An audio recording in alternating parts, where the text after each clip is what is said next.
Assalamualaikum warahmatullahi wabarakatuh. Bocah-bocah, kepriye kabare? Apik-apik wae ya. Saiki waktune sinau basa Jawa ulangan 5 ngenani bab hemat energi.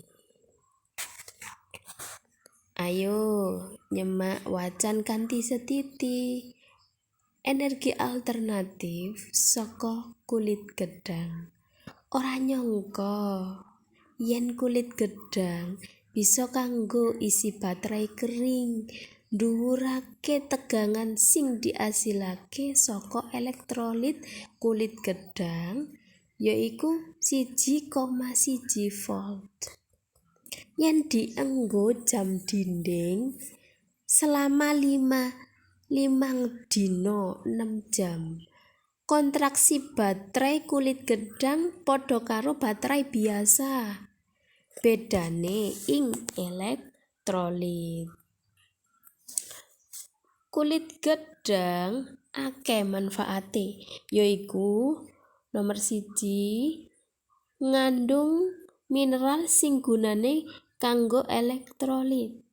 Nomor 2 ngandung garam sodium sing gunane kanggo nguatake elektrolit. Nomor 3 ngandung magnesium lan sing gunane kanggo nguatake elektrolit.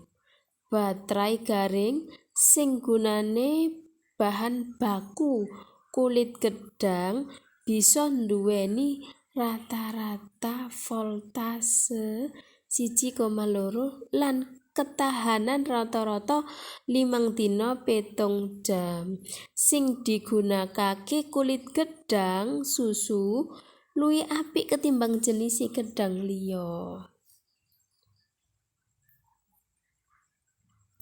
Nah, saiki wangsulana pitakon-pitakon ing ngisor iki. Coba nomor 1. Apa jenise tanduran sing bisa ndawakake tegangan elektrolit baterai garing? Ayo.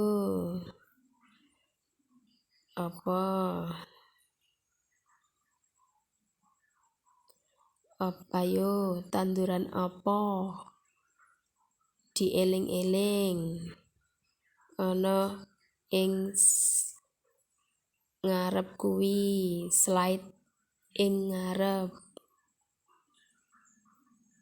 Dieling-eling tanduran apa ayo?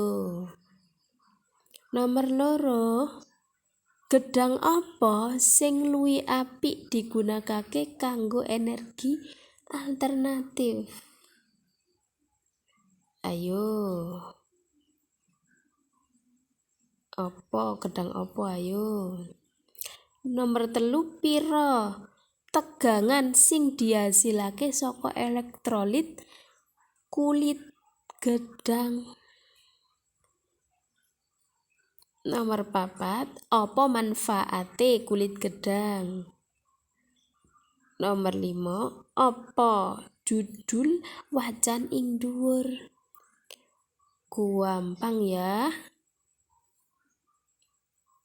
Wangsulana pitakon kuwi sing bener ya.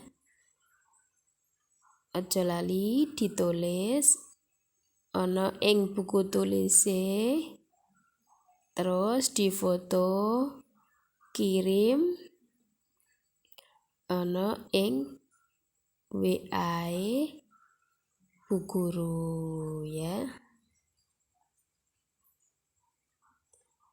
Cukup semanten.